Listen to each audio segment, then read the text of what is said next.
Hello, everyone. My name is Tanja Niemann. I'm the Executive Director of Rudit. It's a great pleasure to welcome you today to this first edition of our Rudit Town Hall, Rencontrer Rudit 2025. So seeing so many of you here is incredibly encouraging. We have nearly 70 people registered for today's session in English. Yesterday, we had more than 100 people attending the French session. And while there were many people from Quebec yesterday, today participants are here from across the country. So reaching from Memorial University to Lakehead, Athabasca, Yukon, Victoria, UBC. So very happy about that. Thank you very much for being there. Your presence reflects the interest and commitment that you all have with us to the mission to open knowledge dissemination and Canadian scholarly publishing leadership. And we, again, really thank you for that. So this event was born from the desire to create a space to talk about Rudit and together with you in a dialogue. Rudit is kind of a meeting point of diverse communities united by shared commitment, again, to open access and accessibility, journal managers, librarians, researchers, information professionals. And as we are in a rapidly evolving landscape with scholarly publishing and scholarly communication in general, it is really important to come together and to engage in a dialogue and to collaboratively build a vision around this, how we want to deal with this space in Canada. So it's through your perspectives and collaborations and dedication that we all continue to move forward and innovate. I would like to take a moment to acknowledge that the Rudit's offices are at the University of Montreal, located on the island of Montreal, Tiohtià:ke, which we acknowledge is unceded Indigenous territory, whose custodians is the Kainai Nation, an organization dedicated to the digital publishing and dissemination research outputs in the humanities and social sciences. Rudit recognizes that Indigenous knowledge and its transmission are inseparable from the land in which they are rooted. So finally, just to mention that this is, as I said, the first edition of a virtual event in this form for us. Please be patient with us if ever there are some glitches. We really hope to make this a nice experience for you. The team worked very hard on it, and we would absolutely welcome any feedback that you have to improve this formula and to make this really a routine for us to get in touch with you in this way in future editions.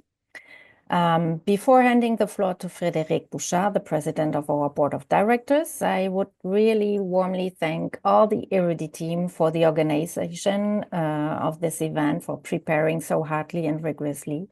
This dedicated work really reflects the values and the vision that drive us every day. So thank you again, Rudit team. Thank you again for you all to be here, and wishing you all a wonderful event.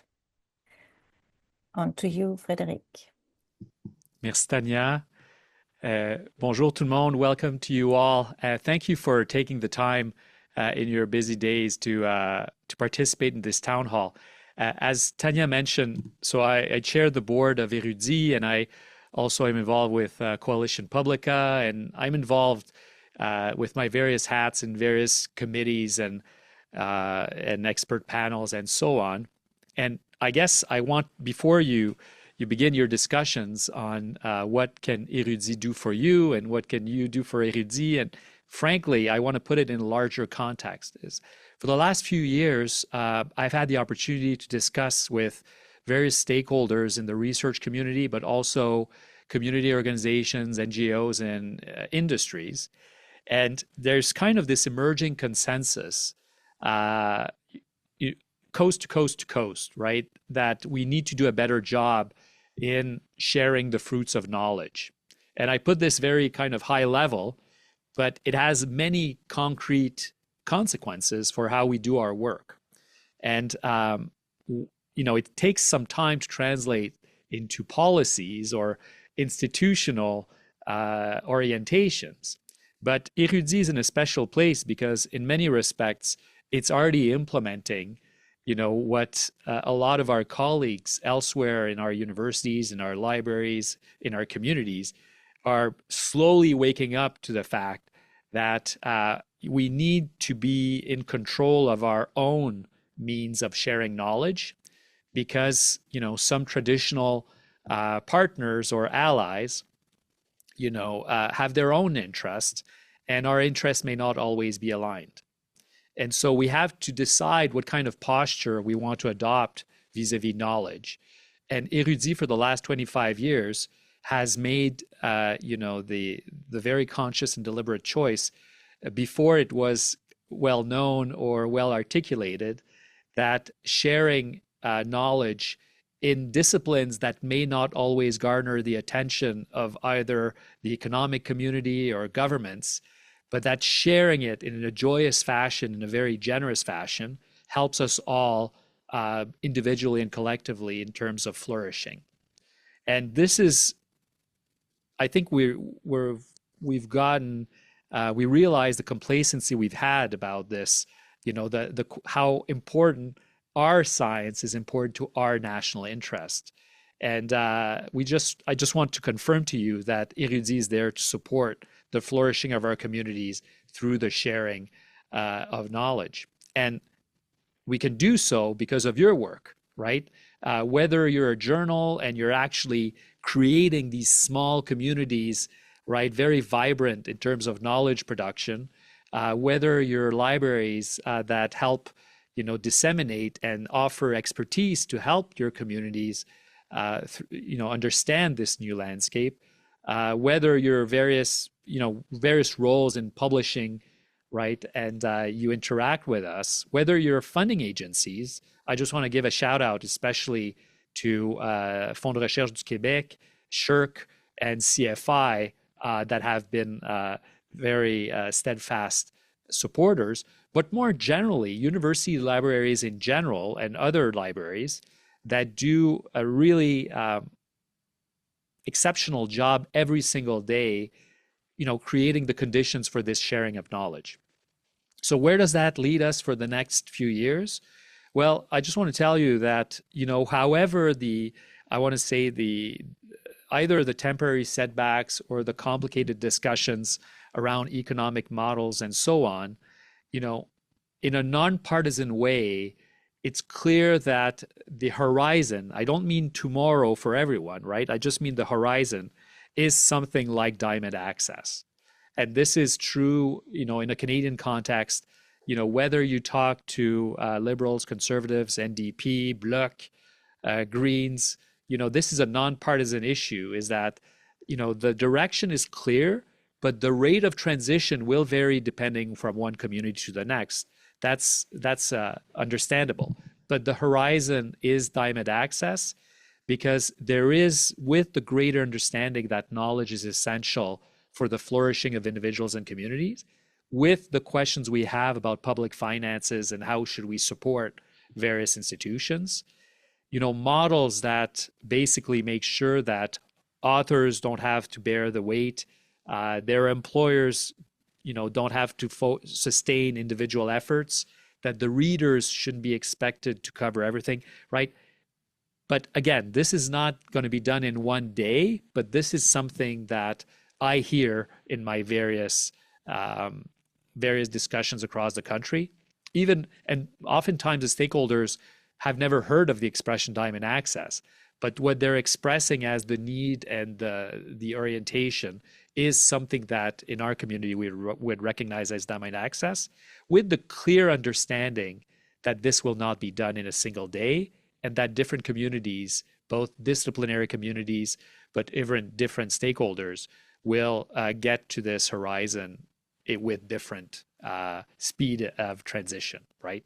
So it has to be, I think this is something to keep in mind.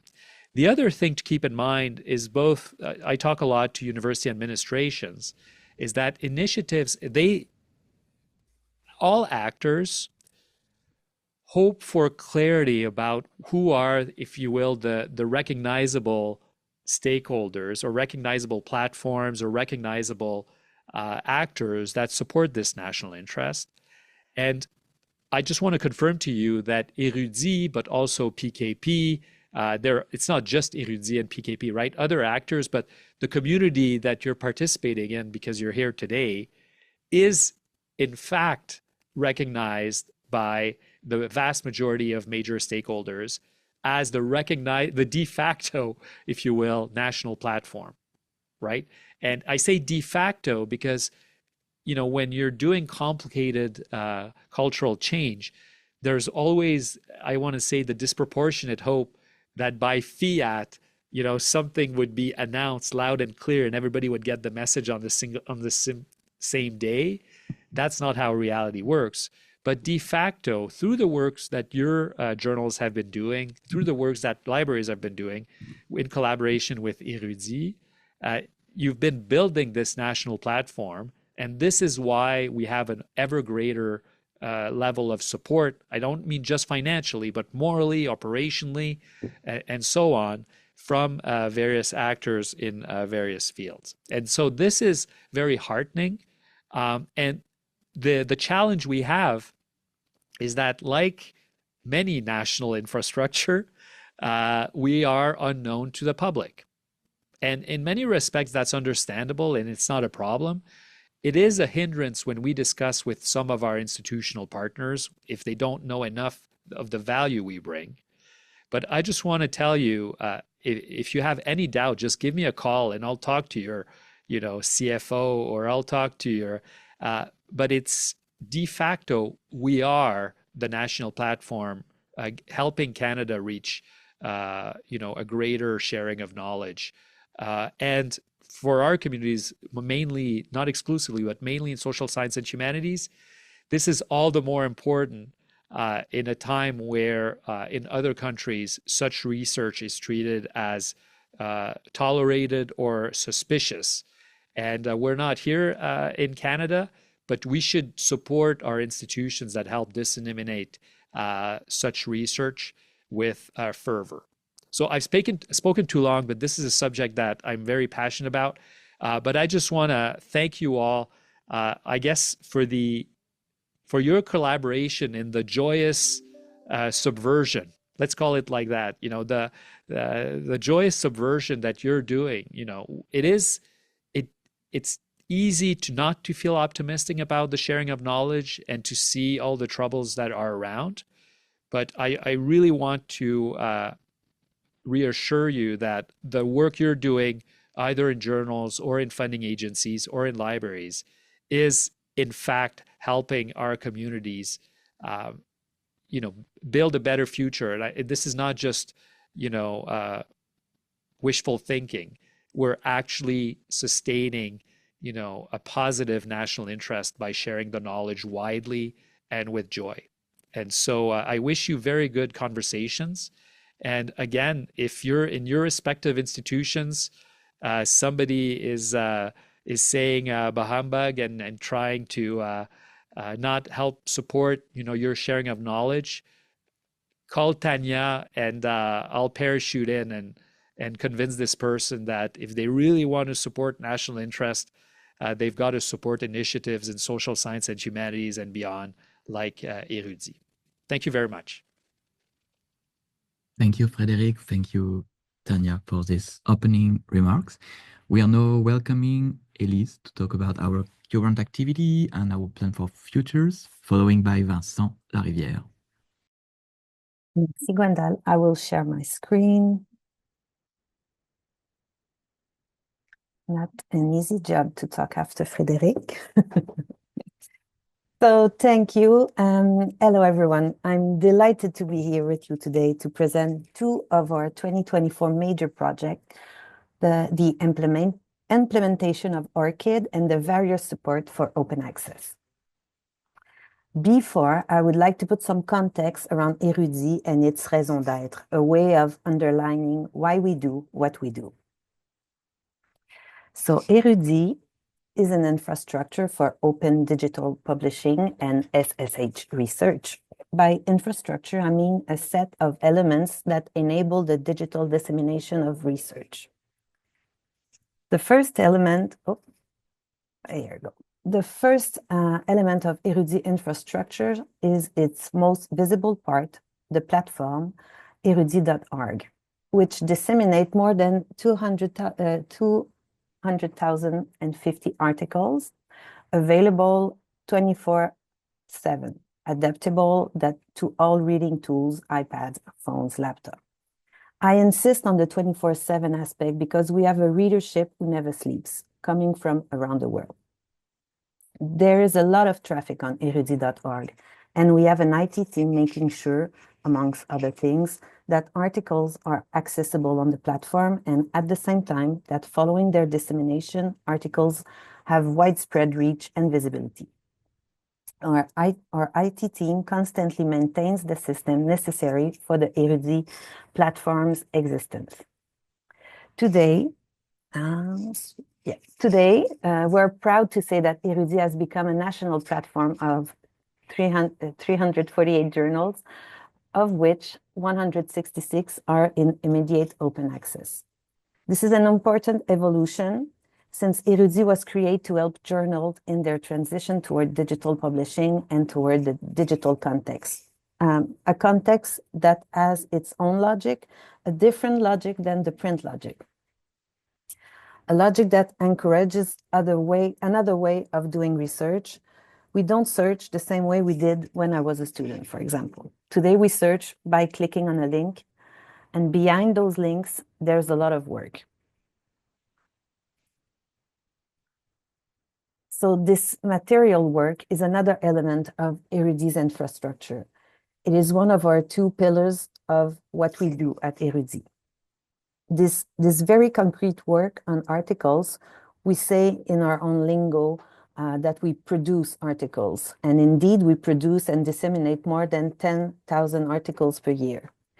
So what we mean by that is we transform their original format, most usually Word documents, towards XML.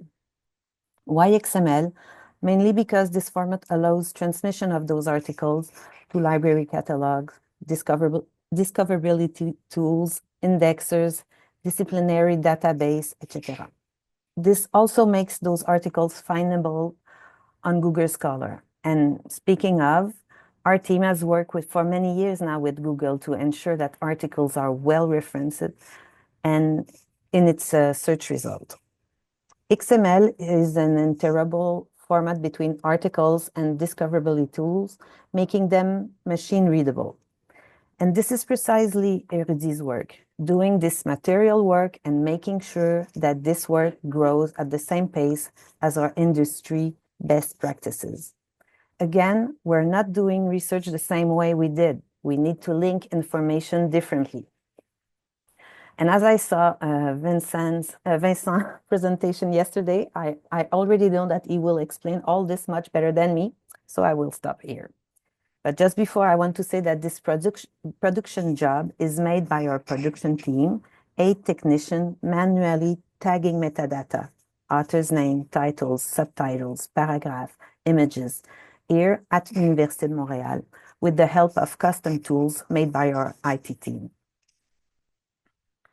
So this mechanism that allows XML dissemination in those discovery tools is another element of Érudit's infrastructure.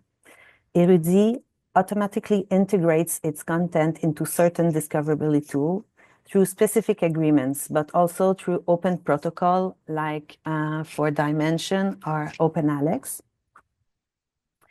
We also develop pipelines through disciplinary tools, but not automatically this time because journal needs to submit their application to those indexers. And it's the case with DOAG, a repository for open access journals with good quality practices. And all this work pays off because Érudit is visited from everywhere in the world.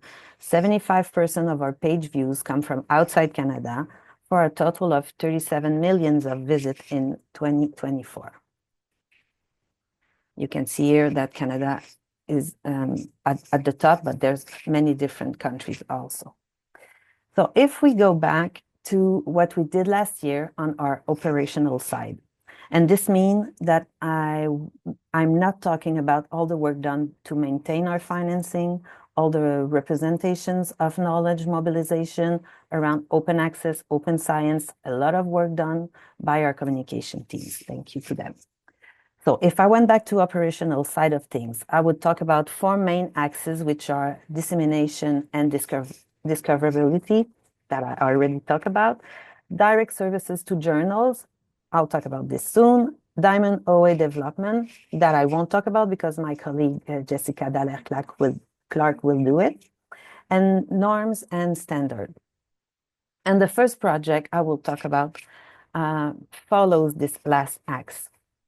Indeed, the implementation of PIDs is a fine example of Érudit being part of the scholarly communication ecosystem with data enrichment work.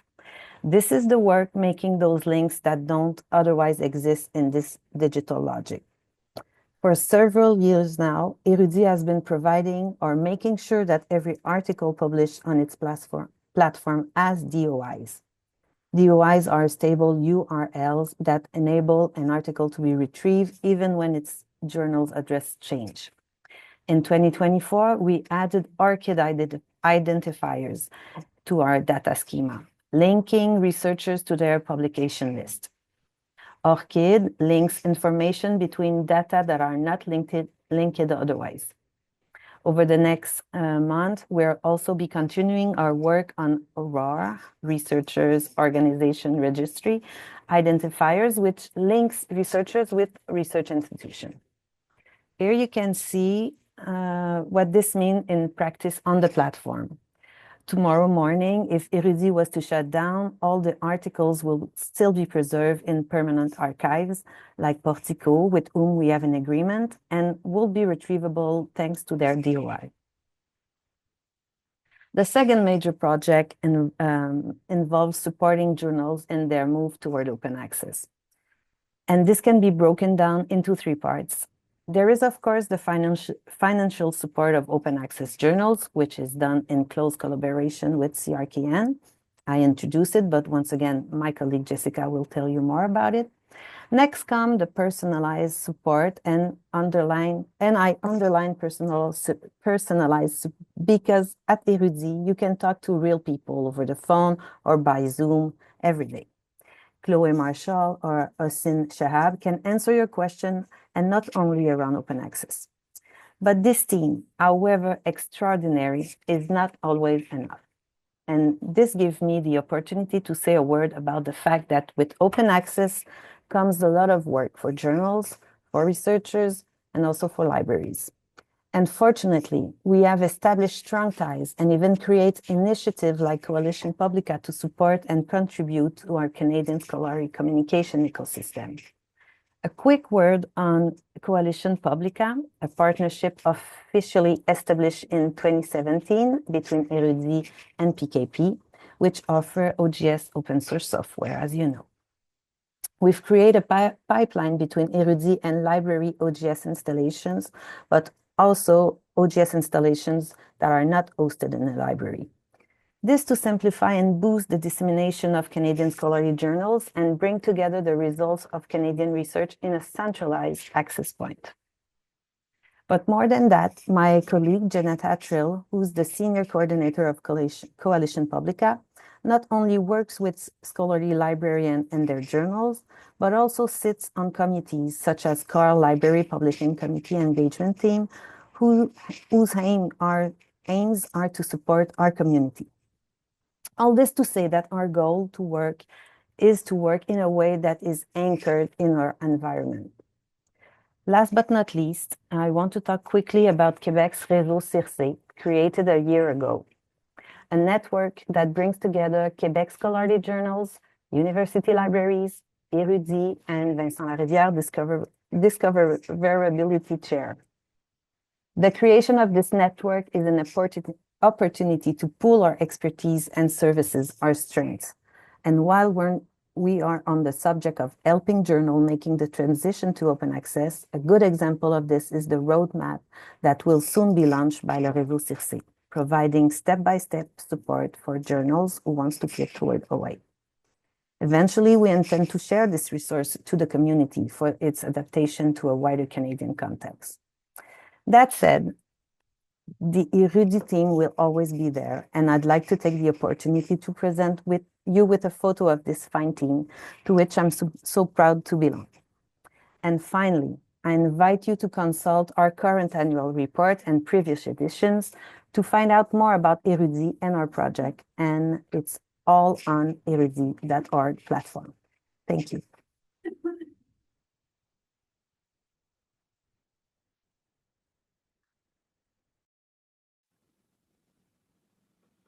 Okay, so I guess it's my turn.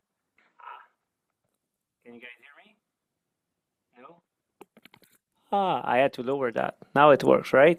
Okay, good. So yesterday we had a town hall in French, and I decided to actually give a different talk from what I did from what I gave yesterday. So I hope my colleagues are okay with that. I felt like I wanted to focus more on the global Canadian landscape. So what I'll present is basically some of the research that we've been doing on scholarly journals with the Érudit team, as well as my UNESCO chair and the other chairs that I hold. And this one is trying to understand our Canadian journal landscape. So this is work that has been led by Simon Van Bellen, who's a staff researcher at Érudit. So hopefully these results are going to be useful for the community to kind of contextualize Canadian journals, as well as give, I believe, very strong empirical evidence on the importance that our journals have to disseminate research that is specifically on Canada. So voila. So we managed to first create a database of Canadian scholarly journals, which was not a single feed, because these are scattered across various sources. There's no single database that basically indexes everything. So we basically, more than estimate, we compiled that there's around 900 scholarly journals in Canada, about a bit more than half of it being based in Ontario and mostly related to scientific societies, which would have offices in Ottawa.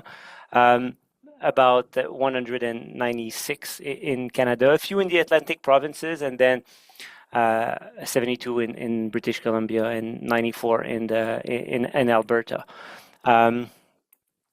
So when you look at the characteristics of those journals, we see that more than half are actually university-based, either affiliated to a university or a college. Slightly less than 300 would be affiliated with a scientific society, 89 to an independent publisher, 20 to the government, and 9 to nonprofit organizations. And only a tiny, and this is very peculiar if you compare that with the US market, or if you compare that with our European colleagues, a very, very, very tiny proportion of our journals is published by let's say the top 5 major for-profit publishers, be them Elsevier, Springer, Wiley, Taylor and Francis, and Sage publications. So our ecosystem is actually quite independent. We actually see such a situation in Brazil and in other countries that actually have also developed their own infrastructure to disseminate research journals. So our landscape is, I believe, because of its independence towards for-profit publishers, actually quite strong, and we still have the control over our scholarly journals. Of course, and this is probably not unexpected, but the vast majority are in the social sciences and humanities.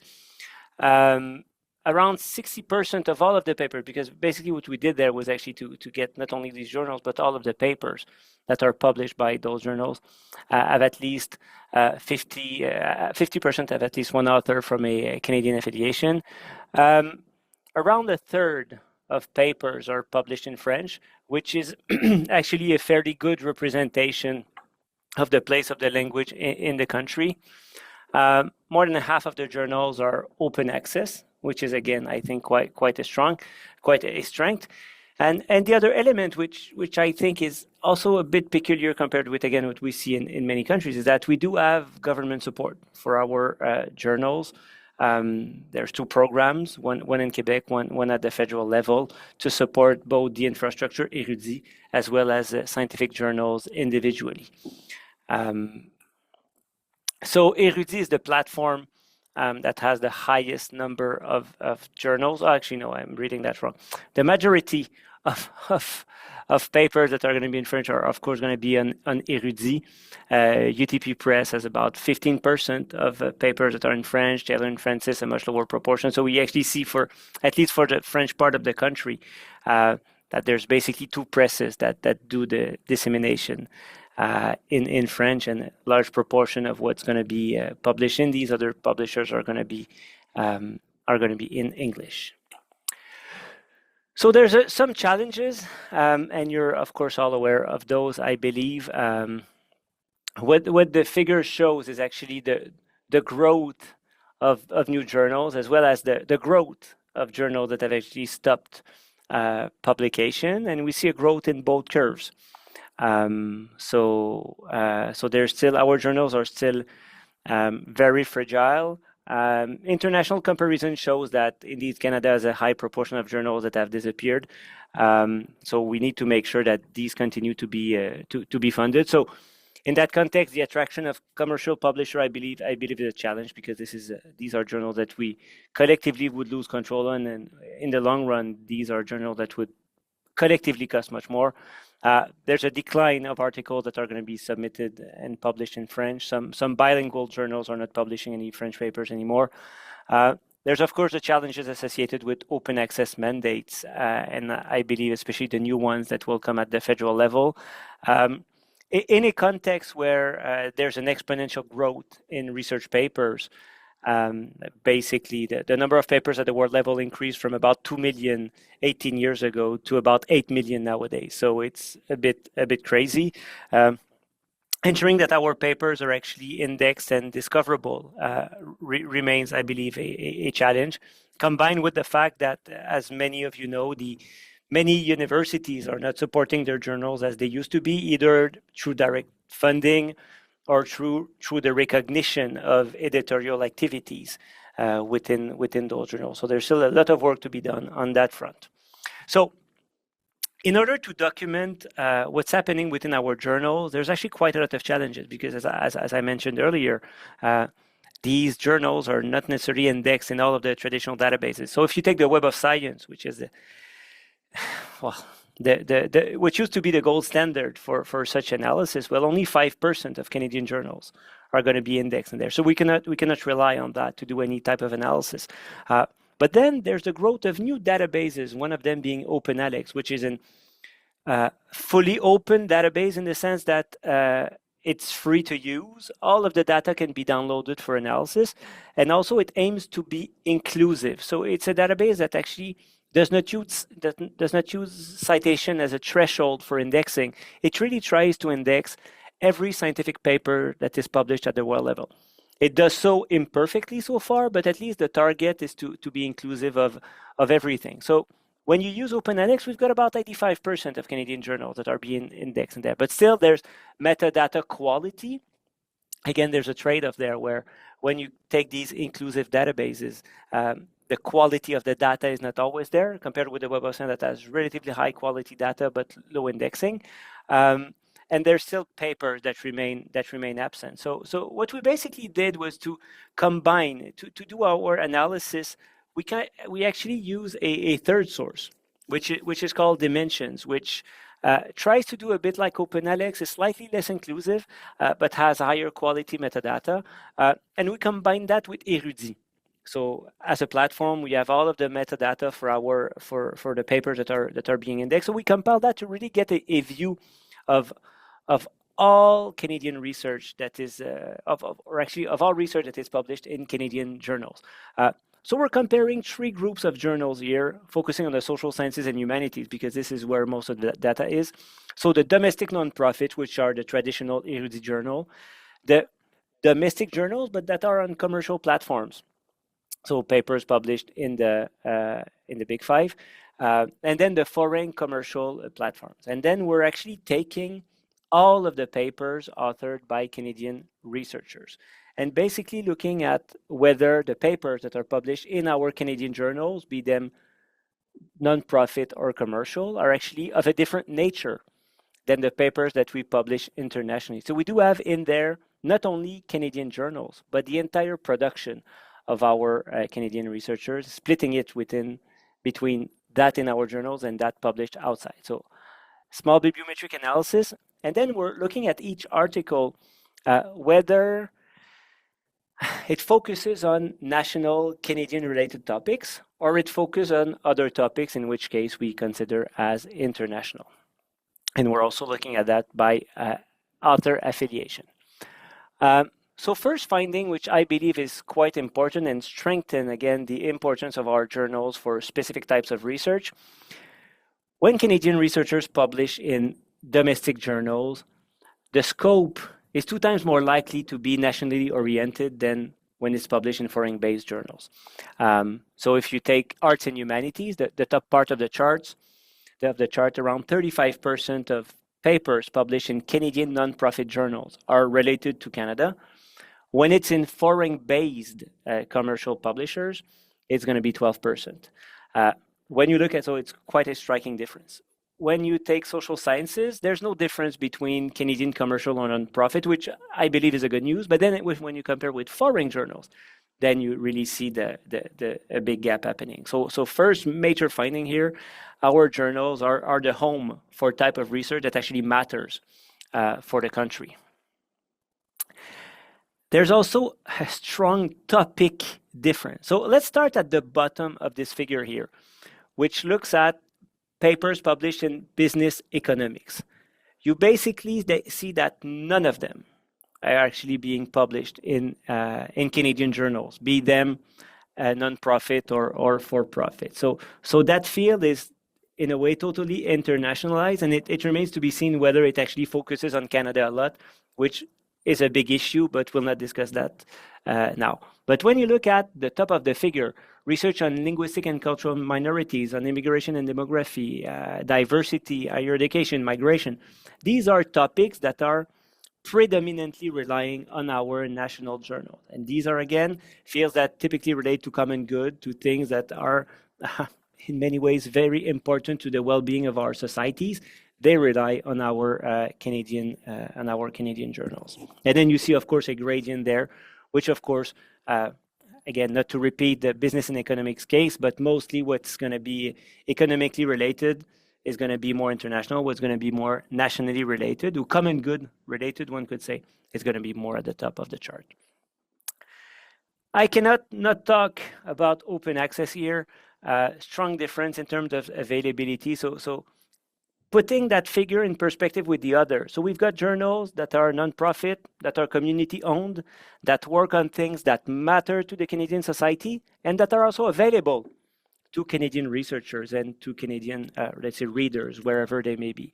And you see a difference that is quite striking. Nonprofit are going to be predominantly open access, and Canadian commercial and foreign based are going to be predominantly closed. And being at closeness levels, one could say, which are unrivaled at the world level. So it's not half of the paper. It's a very tiny proportion of the papers that are going to be open.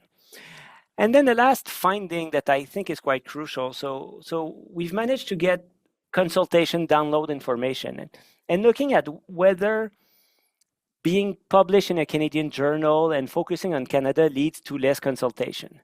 And you actually that it's not the case.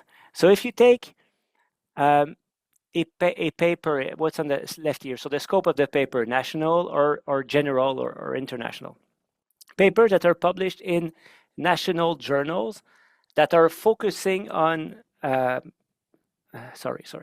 papers that are focusing on Canada and that are published in Canadian journals are going to have higher consultation than those that are focusing on that have foreign-based authors. So the point here is that publishing on national topics in Canadian journals doesn't mean that it won't be visible. It's going to be visible. The downloads are there. So there's a strong usage of our research that focuses on our national topics. Again, I think that makes quite a compelling story. So to conclude very quickly, our journals are essential for the publication of new knowledge and on research areas that are of particular national interest.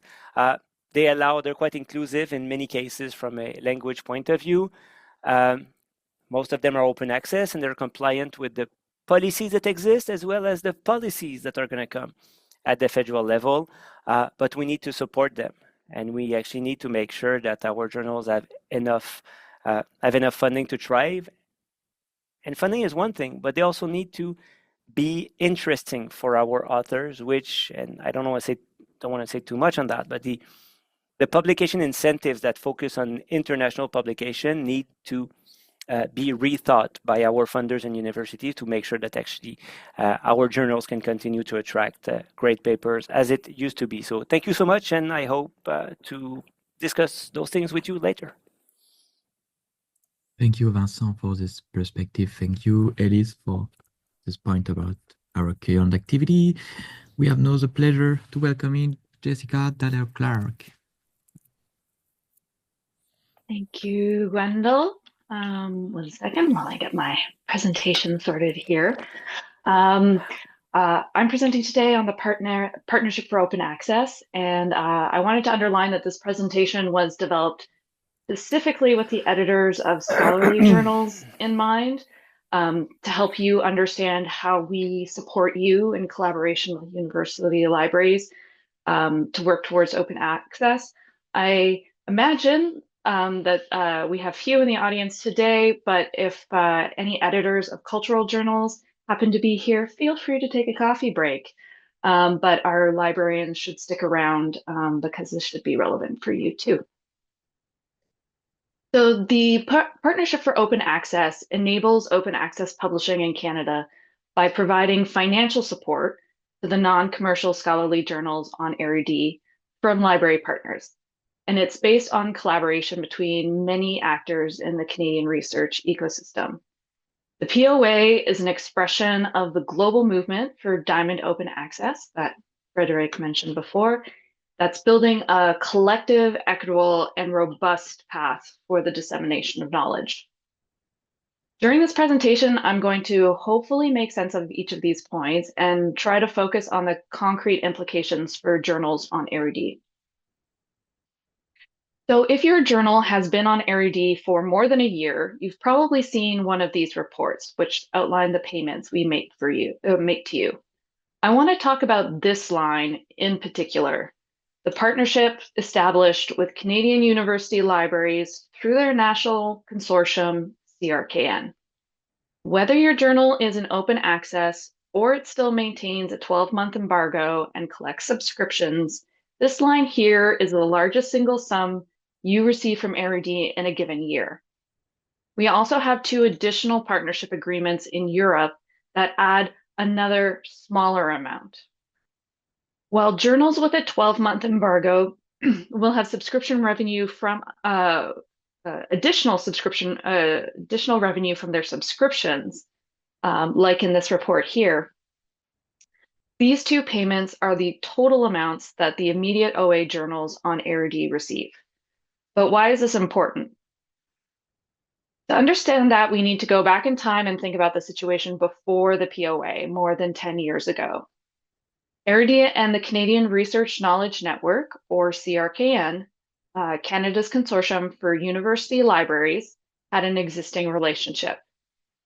You're going to hear me mention library consortia a number of times. So what are they? They are groups representing multiple libraries that purchase content together and pursue other shared objectives. The relationship between CRKN and Érudit was a traditional vendor-purchaser relationship, with CRKN member libraries purchasing access to the subscription content on Érudit, which at that time had an embargo of 24 months. There was no mechanism to provide funds to the relatively small number of immediate OA journals on Érudit at that time. But Érudit and CRKN recognized a growing need to support open access, especially in light of the development of Canada's first open access policy for federally funded research. So how did the POA change things? Érudit and CRKN agreed to fundamentally change our relationship to a partnership based on collaboration. The fees paid by CRKN member libraries were reframed as financial support to the scholarly journals on Érudit, while still providing libraries with access to all subscription content. And with this increased commitment, we were able to reduce the embargo for subscription journals to 12 months to be in line with the tri-agency OA policy. We were also able for the very first time to provide some financial support to the trailblazing immediate OA journals on the platform. We were all able to do all of this because ARUD and CRKN shared the common objective of supporting a sustainable transition to open access without journals having to implement author-facing article processing charges, or APCs. Which reminds me of something else that has changed since the POA was introduced over 10 years ago. We've added a new term to our lexicon, Diamond Open Access. While the term Diamond Open Access is relatively new, it has existed since journals started publishing online. It's an open access model that doesn't charge any fees, either in the form of subscriptions for readers or article processing charges for authors. It is a model that is used by a huge number of independent scholar-led journals worldwide. It's an equitable way to make knowledge accessible, and it sustains bibliodiversity, or the diversity of thought and authorship within scholarly publishing, because it allows all researchers to take part in knowledge production, regardless of financial means. It is also a model well adapted to the reality of Canadian journals, especially in the humanities and social sciences, where resources for paying for things like APCs are limited. And recent research has shown that a majority of Canadian journals are already operating in Diamond Open Access, meaning that Diamond support programs like the POA are filling a real need. That's why ARUD recently reaffirmed its commitment to Diamond OA through a joint statement with the Public Knowledge Project, our partners in Coalition Publica. With all that context in place, today we're really proud to say that the POA celebrated its 10th anniversary last year, showing that it is a tried and tested business model for Diamond Open Access, that it supports the publication of over 2,000 articles in immediate open access every year, and it currently supports 260 non-commercial Canadian scholarly journals, of which 187 are Diamond Open Access. This is possible through the support of more than 90 libraries across 3 national library consortium in Canada, France, and Belgium, and all without the payment of a single APC. But let's dig a little deeper and look at the financial implications of the POA. It begins with the contributions of our participating libraries. There are currently 96 libraries contributing to the POA, with the majority being here in Canada. It's worth taking a second to highlight the special relationship between these Canadian libraries and your journals. You are intimately connected because these are the libraries of your own institutions. If you are a faculty member at one of these institutions, please consider thanking your library for supporting the POA. After all, International Hug a Librarian Day is fast approaching. Library contributions most often come from their collection budgets, but sometimes they might also come from special funds designed to support open access. ARUD retains 30% to offset our overhead costs in managing the POA, including the financial administration that ensures that money flows in from libraries and out to journals with all of the proper accounting. This money also supports various services that libraries expect from a digital platform like ARUD, things like standardized usage statistics and remote access for their users, which individual journals would struggle to provide on their own. But the majority of the POA is passed along to journals, support your editorial activities however you see fit, to pay copy editors, designers, staff, etc. Now let's break down the 70% of the POA that goes to journals. This year, there are 260 journals supported by the POA. Out of these, 73 embargoed journals receive POA funds based on their self-attributed subscription fee. Taking all agreements into consideration, these journals receive amounts from a few $1,000s to almost $40,000, with an average payment of around $10,000. The 187 Diamond OA journals all receive the same amount. With all 3 POA agreements combined, that's currently around $4,000. If you are an editor of one of the embargo journals on AeroD, it might be news to you that OA journals receive financial support from us. They do. If you would like to find out more about the financial implications of flipping your journal to immediate open access, our journals team, Hassin Cheab and Chloe Marshall, are always happy to talk to you.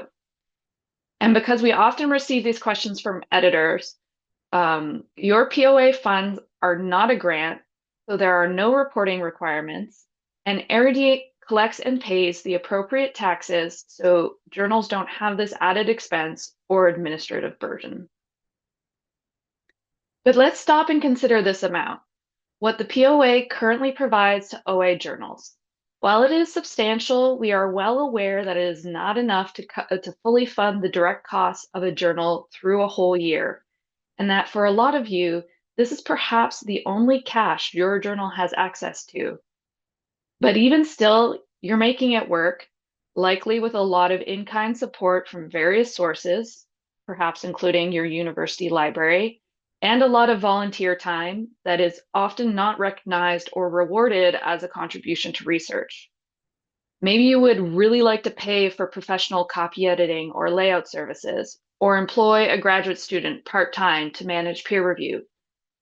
That's why we're going to keep working to increase this amount, both by increased library participation, but also by changing how we distribute POA funds in the coming years to reward and incentivize open access while aiming for financial stability for all our journals. This change is still a few years in the future, and AeroD will be engaging with you well in advance to explain how things will be changing and the impact on your journal. But why is such a change even necessary? As you saw in previous slides, there's still quite a difference between what embargo journals and OA journals receive.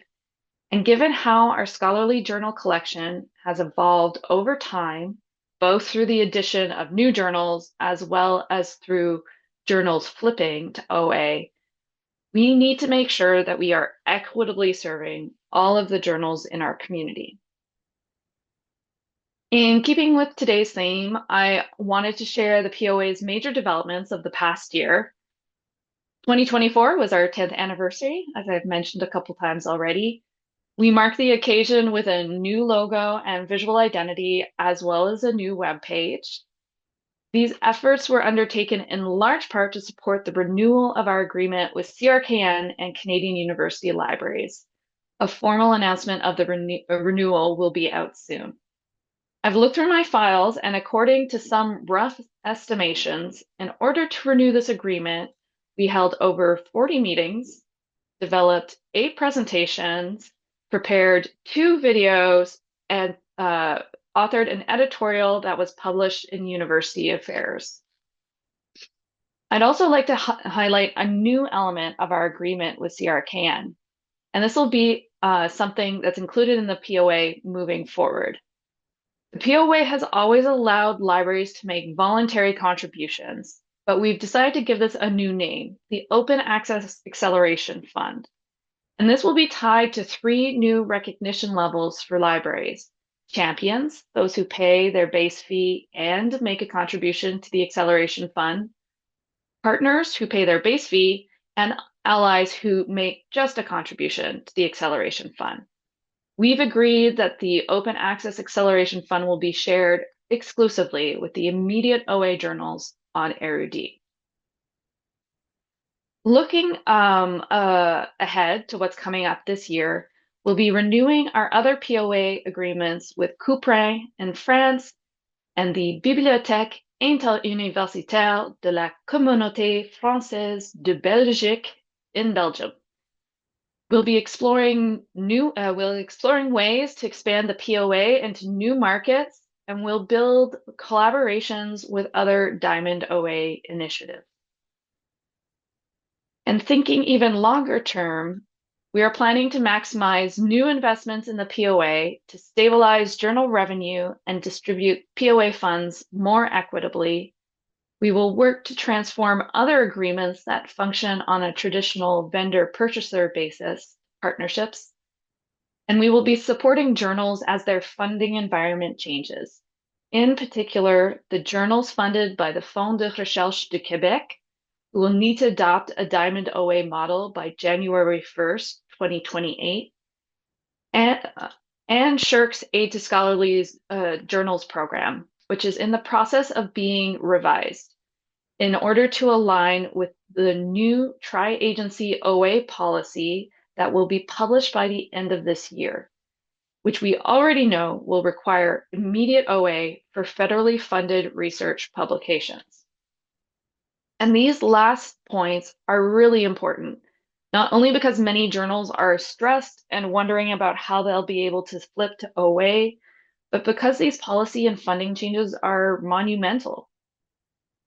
And this is very much what we foresaw with CRKN over 10 years ago when we developed the POA.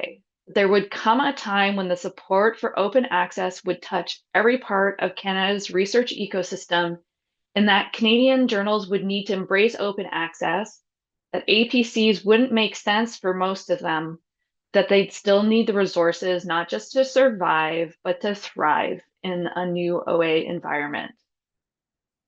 So for those of you who have already taken the leap and embraced OA, and for those of you who are still contemplating it, we want the POA to provide a parachute, make publishing and open access sustainable, so that all the great scholarship produced and published here in Canada can be read by our fellow citizens and people everywhere around the world. We will continue our work towards this goal with you and with our library partners. Thanks very much, and I look forward to answering your questions in the Q&A. Thanks, Jessica. It's, as you said, now's the time for the Q&A. So we're welcoming Jeanette as our moderator. Great, thank you. And thank you everybody for the fantastic presentations. I'm sure after these, all of our attendees probably have some questions, so this is your time. There are two ways that you can ask questions. So first, you can ask them orally, out loud, and you can do so by raising your hand in the Zoom functionality. I'll keep an eye on that and make sure that we go in the order that people raise their hands. Now, in webinar mode, the way that we're presenting today, you will not be able to turn on your camera, though, for that piece. So we'll just have to listen to your lovely voices and then answer your questions. So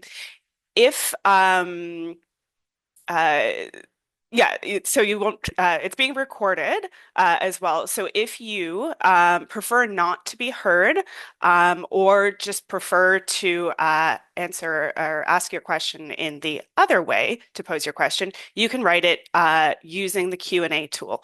We ask you to use the Q&A tool rather than the chat because it makes it a little bit easier to moderate the questions, but also it means that people can upvote your question, which means that if there's a ton of them, we can decide which one is of the most interest to all of the folks in attendance.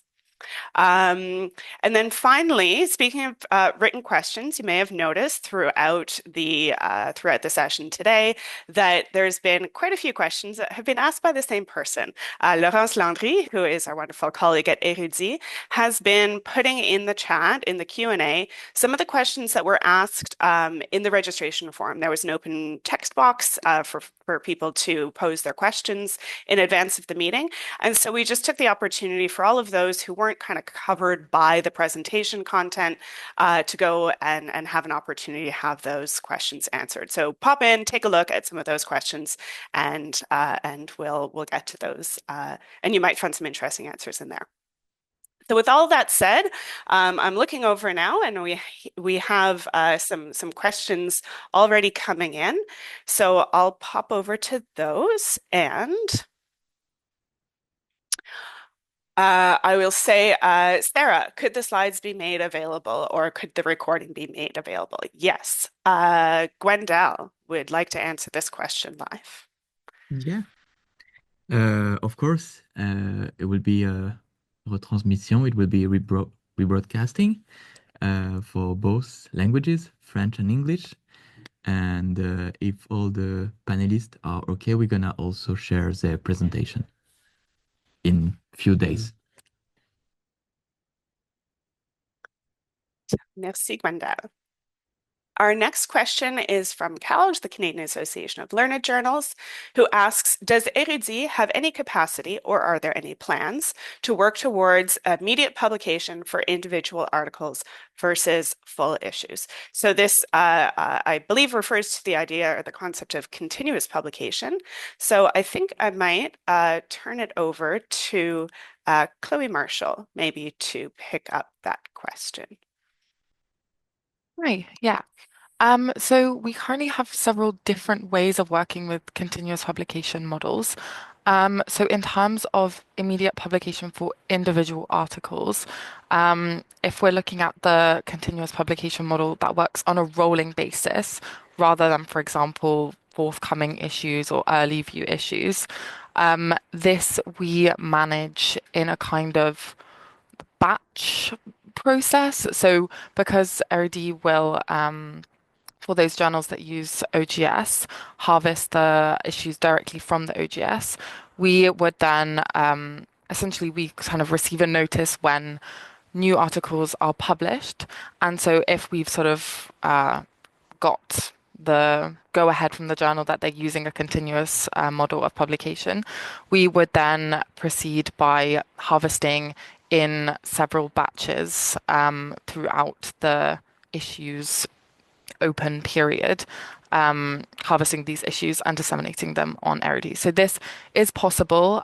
It usually isn't done one article at a time because of the manual work, that production work that Élise was explaining earlier in her presentation, because in a kind of cost-effective way for journals, it wouldn't really be affordable to do one article at a time. But depending on the volume of articles published per issue, depending on when kind of articles are published, if they're sort of published several at a time, this is plugged into our usual production schedule. So if you have any questions about this continuous publication model, please feel free to email me and I will respond.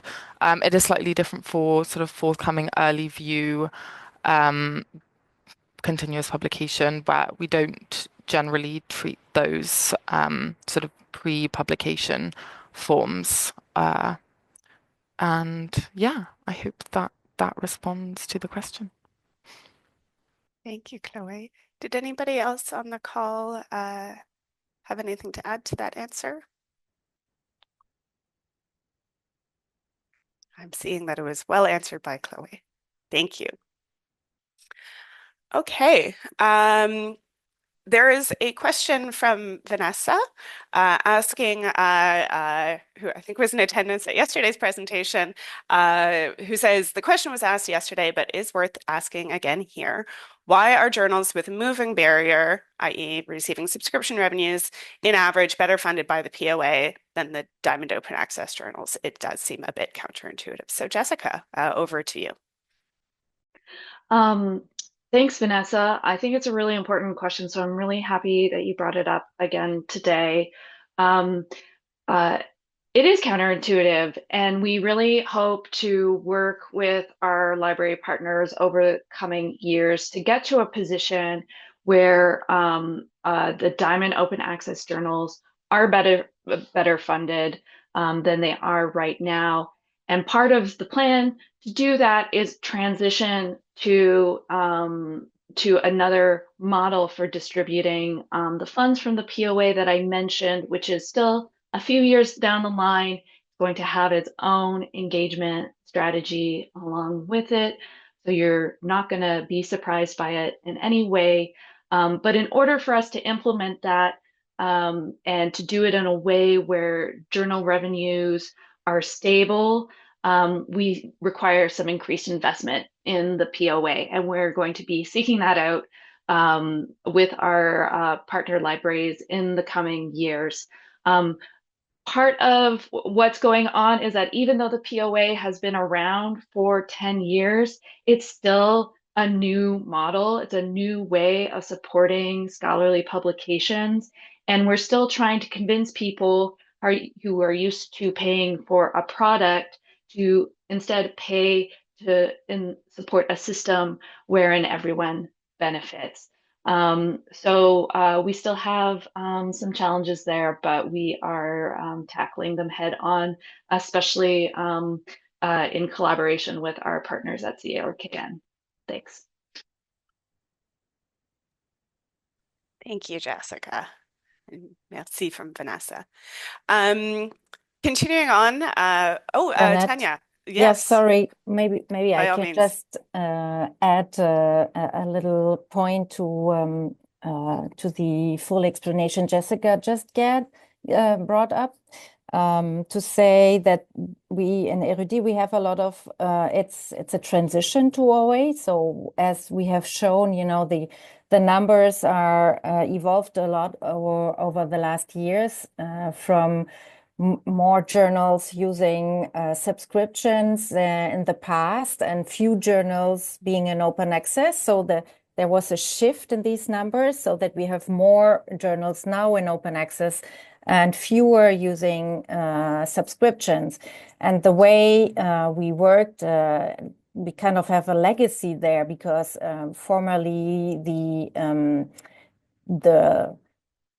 how much a journal's worth was dedicated or was indicated through the subscription rate. And this subscription rate has been given by the journal to us.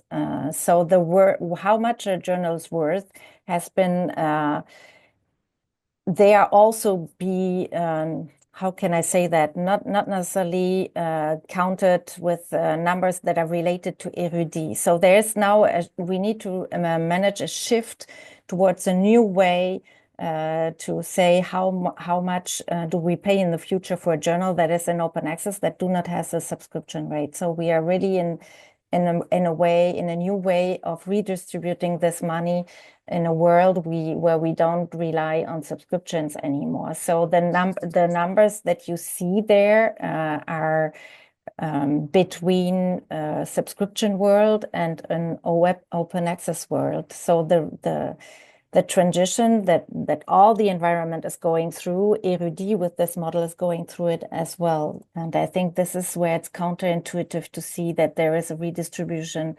to the former model in another way and less now. So how can we work all together with the libraries to perform this transition in a way that creates incentives to be disseminated in open access? So I tried to give an explanation a little bit more tied not to the future, but also to the past of Érudit in complementation to what Jessica has said.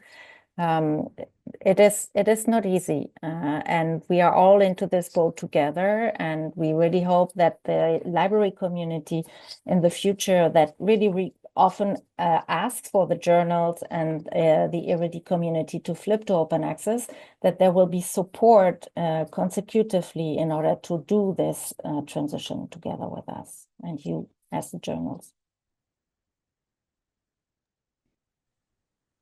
Merci, Tanja. Yes, so in that transition, obviously lots of complicated questions about revenues and funding and new models. So G. Keeley picks up on a question that was sort of asked and answered in the Q&A from the registration form about the impact of flipping to Diamond Open Access when working with other platforms like JSTOR and Muse. So that was answered as written, but the request is for a little bit more elaboration on that kind of consideration. And I see that Jessica has volunteered to take this one as well. So over to you, Jessica, to kick us off. Yes. Hi, Greg. Thanks for the question and the opportunity to provide a little bit more detail than my written response. I have to reiterate part of what I wrote, which is that while our contracts are non-exclusive, meaning that the journals on ARID can be on other platforms that are also non-exclusive. Those platforms have their own contracts and their own ways of working.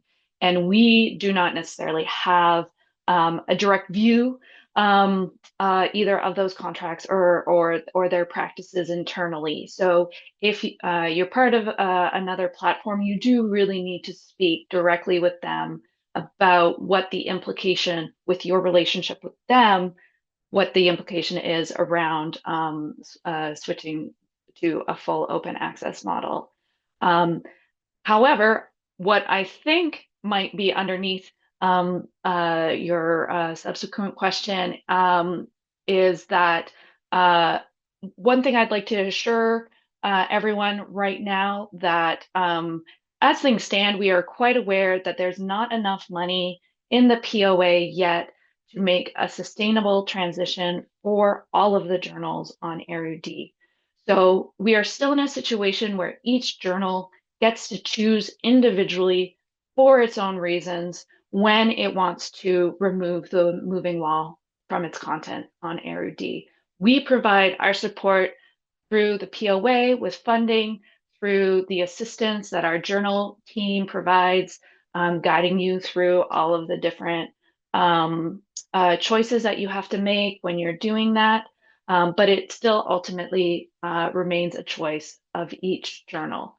There's going to be outside pressures coming with changes to policies and programs as well.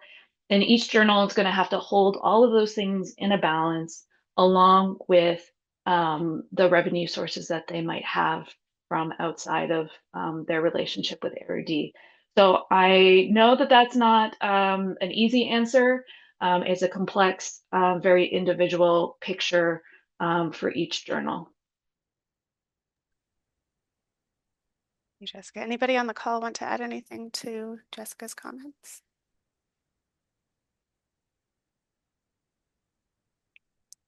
Well, speaking of choices in a diamond open access world, I think that's an excellent lead in to one of the questions that was posed in the registration form, but is better answered orally or live rather than written. And so over to Chloe to talk a little bit about, in that open access world, what license should one choose for their journal?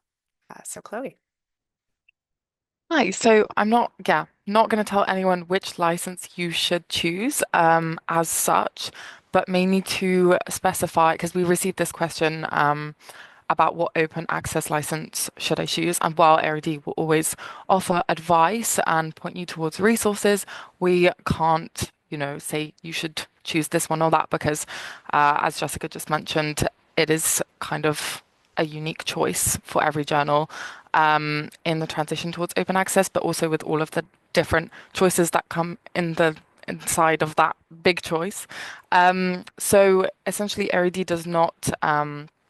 We don't have any requirements for any specific licenses, but we do require that journals have a license that we can display for articles. So, for example, on the article page on ARD, we'll display the license associated with that specific article, whether it be an open access Creative Commons license, whether it be all rights reserved. We just ask that you provide us with a license, whether that is published on your OGS and the metadata, which is preferable, whether it's just in the PDF, we need to display that license so that readers, researchers know what they can do with the article. However, something to take into consideration is other kind of requirements from different organizations. For example, those organizations funding your authors. So, for example, for Quebec authors Quebec authors who are funded by the Fonds de Recherche de Québec, if those authors are contributing to your journals, they will be under specific obligations to publish with Creative Commons licenses, which will have an impact on your publishing practices. The same for any European authors publishing under Plan S requirements, also obliging the use of open access licenses. So I think, yeah, that's what I have to say about that. Just that your licenses be clear, because that is something that will also be helpful for discoverability and indexing. That, for example, the license in your OGS metadata is the same as the one displayed in the PDF, because we see that quite often there's a disparity, and then it gets confusing both for us and for your readers, and for authors also. But yeah, I think that is what I had to say. I don't know if anyone wants to add anything.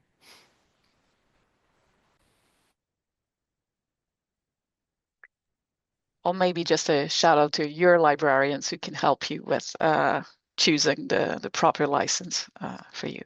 So don't hesitate to go see them and ask them questions about that. And thank you, Dominic, for providing the example of the CC BY Share Alike license that your journal, the History of Science in South Asia, uses. I'm looking now, that seems to be the end of our open questions, but I'm going to give it a minute to see if anybody wants to raise their hand in the participants list to see if there's any live questions, or just a second for anybody to finish typing in some questions in the Q&A. So now comes the mildly awkward silence for a moment.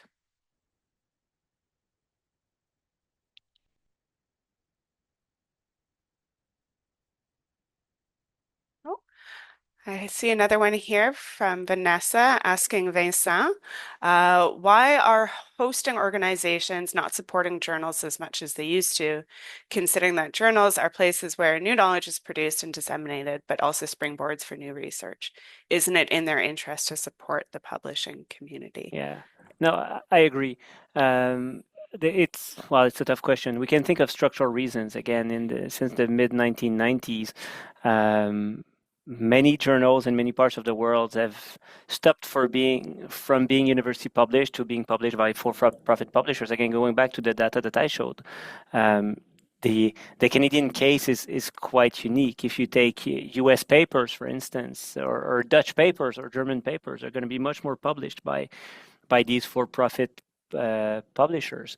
And so it's as if our institutions kind of integrated the international research evaluation criteria rather than trying to have criteria that are more in our own collective interests. The other element, of course, is that most deans don't really care about the library spendings. So the fact that we're collectively paying these huge amounts for these for-profit publishers, they don't really care about it. They only see the prestige of these international publications. So they don't see that there's an interest in keeping our national journals strong, because it allows us to keep the control over both our output but also our library spending. So there's a lack of, one could say, consultation within our institutions, unfortunately. That being said, I think that universities are more and more aware of the adverse effects of the current evaluation system and trying to re-emphasize that national publication is something important, but there's still a lot of work to be done on that front. Social science, there's still a lot of things to save, I think, in the social sciences and humanities. I don't think that in medicine and natural sciences, let's put it differently. I'm a bit more pessimistic for fields of the sciences. Tanja, I see that you've unmuted. Did you want to add to that? Nope. Oh, okay. Merci. Thank you, Vincent. Okay. Not seeing any more coming in.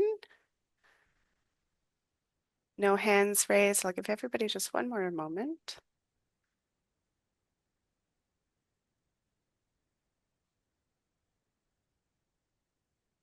Okay. Well, thank you everybody for your great questions, and for the panelists for fielding such a wide range of them. I'll pass it back over now to Tanja for some closing remarks. Thank you, Jeanette. So this was why I was unmuted.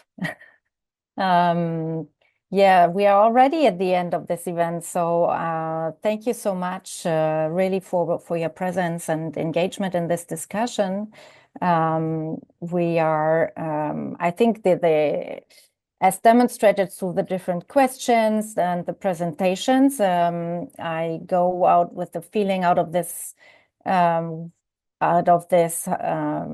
hall with we know all that we still have a lot of work that is going to be to be done, that there are real challenges to move forwards to the horizon mentioned by Frédéric, the diamond axis horizon. But I'm also encouraged to see how we move collectively forward. So it is bumpy, but I think we are really lucky in Canada that we have a community that is willing, formed by librarians, by people formed in scholarly communication, by infrastructure, by funders, and so on, to move forward collectively in that direction. So really, this is a Canadian environment which is strong, and where also the international community is looking to currently, because this is not necessarily the case in many other different regions or countries. So the contribution that you do as journals and the relevance of the work are really also at the heart of the mission of Érudit. I hope this is really what we wanted to demonstrate also today, and through initiatives like Coalition Publica, together with the Canadian, with the Public Knowledge Project, or with the Réseau Circe in Quebec, we really hope to strengthen and to continue to promote these essential values for us. We are entering a new phase on the Érudit side of strategic planning, and we are going to reach out again to you. So thank you for being here today, but we hope really to get more feedback from you over the next few weeks in our process of strategic planning as well. So you will hear about that again from us. And as I mentioned before, also about this formula of the webinar, the town hall, please do not hesitate to write back and to provide feedback if you would like to see this improved, or if you have comments really to contribute, or if you would like to contribute to one of the next sessions of this. So thank you again to everybody.